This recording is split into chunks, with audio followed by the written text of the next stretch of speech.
It's a little after 11 at night, September 1776, and a wooden shell barely bigger than a barrel is bobbing in the black water of New York Harbor.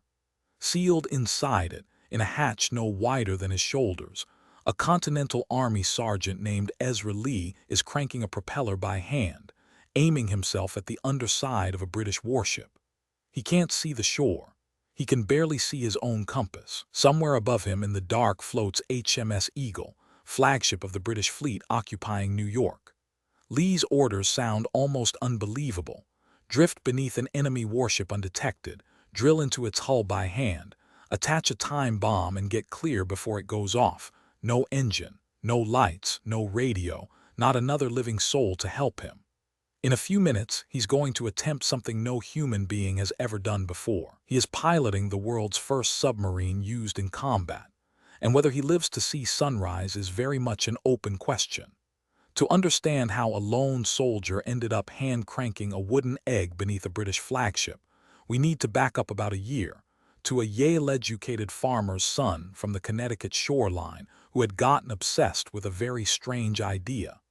His name was David Bushnell, born around 1740 in the small town of Saybrook, Connecticut.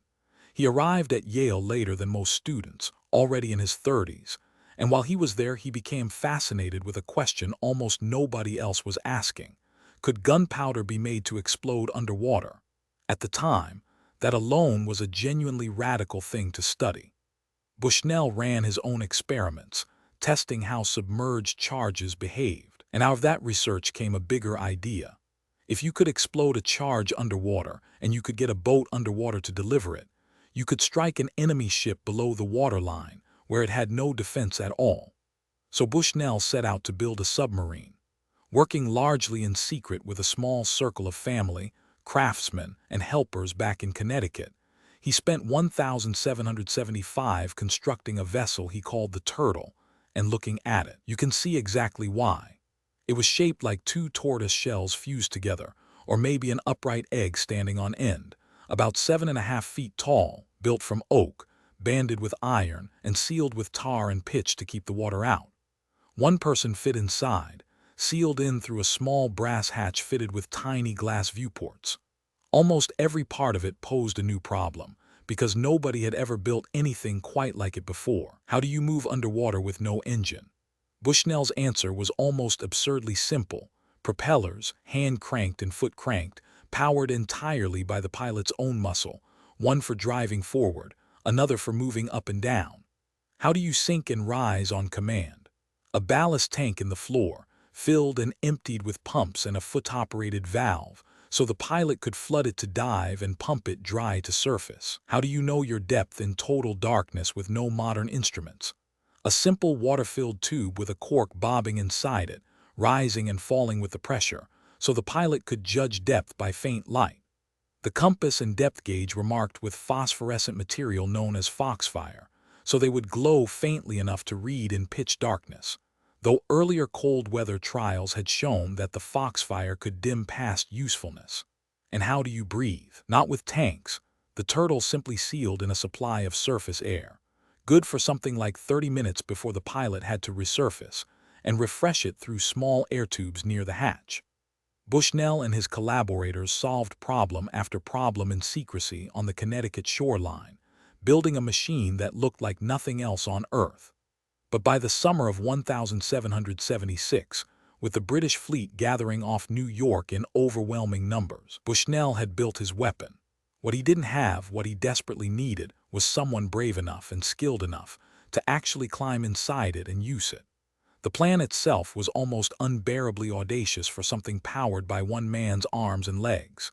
The Turtle would approach a British warship at night, submerge just beneath the surface, and use a drill mounted on top of the hull and auger to bore into the enemy ship's wooden hull. The drill bit would stay embedded, trailing a line connected to a wooden keg packed with gunpowder, what Bushnell called a magazine, rigged with a clockwork timer and a gunlock mechanism, one of the very first timed underwater explosives ever built for war.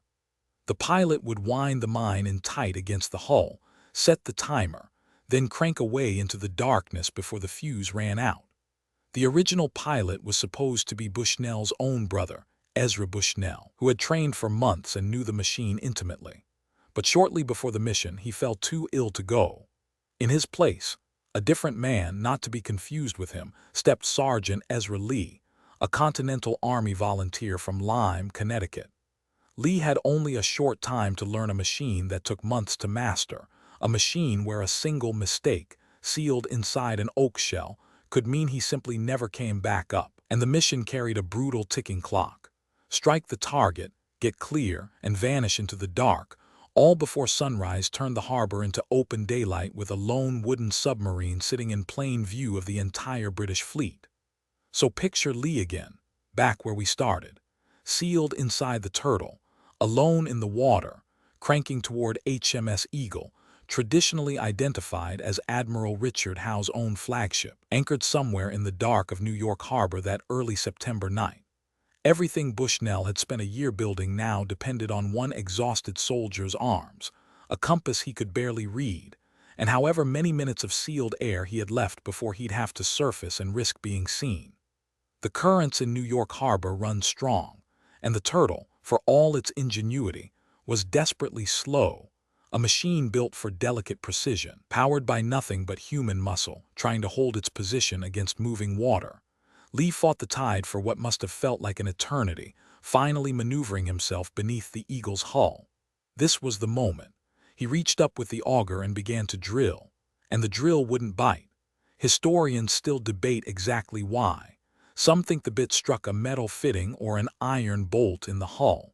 Others point to copper sheathing that may have deflected it. Still others simply think that in the current, exhausted, unable to hold the submarine perfectly still against the moving water, Lee couldn't keep enough steady pressure on the drill to get it started. Whatever the reason, minute after precious minute ticked by with no progress, air running low, current pulling at the hull, and the eastern sky beginning almost cruelly to lighten toward dawn. Lee tried repositioning, searching for another spot on the hull. It didn't work either, and now the thing he'd been racing against the entire mission, daylight, was arriving anyway. With the sky brightening and his air running out, Lee had to make the call, abandon the attempt. As he pulled away, men on British-held Governor's Island spotted the strange shape moving through the water, and a barge started after him. In one of the most quietly brilliant improvised decisions of the mission, Lee released the armed mine into the harbor behind him and put everything he had left into cranking for safety. He got away. The mine drifted off on the tide and some time later detonated harmlessly in open water, sending a plume of harbor spray into the air and, according to accounts, thoroughly startling those who witnessed it without harming a single person. By any narrow measure, the mission failed. The Eagle was untouched. The drill never bit. But step back and look at what had actually just happened. A man had descended beneath an enemy warship at night, in a vessel powered entirely by his own body, navigating by touch and instinct in near-total darkness, and lived to crank his way home. The Turtle did not flood or fail catastrophically. The machine carried Lee beneath the harbor and brought him back. The attack itself was defeated by a few stubborn inches of ship's hull that wouldn't yield to a hand-cranked drill. Ezra Lee climbed out of that submarine alive, and that, in the truest sense, was the mission's real success. George Washington himself knew about Bushnell's project and had quietly supported it. Years later, reflecting back, Washington called it an effort of genius, undone in the end by the sheer weight of practical difficulty rather than any flaw in the thinking behind it. That's about as good a verdict as any machine of pure firsts could hope for, because that's really what the Turtle was, a catalog of firsts. The first submersible vessel ever used in a deliberate military attack, one of the first timed underwater explosives in the history of warfare, proof that a single human being could operate a self-contained underwater craft, navigate it toward a target, and return home safely. Nobody had done all of that before September 1776, and the theme, if not the direct bloodline, would echo forward through later experiments, through vessels like the Confederacy's Hunley nearly a century later, and eventually into the modern submarine itself. And here's the detail that turns this from a great story into a genuine mystery. Nobody knows what ultimately happened to the Turtle. It was sunk later that year aboard a transport sloop, then recovered, after which the record of it disappears. No wreck has ever been confirmed found. 250 years later, the world's first combat submarine, the machine that proved the idea could work, even when the mission didn't, is still unaccounted for. Its final resting place as unsolved today as the harbor tide that carried it away that September night.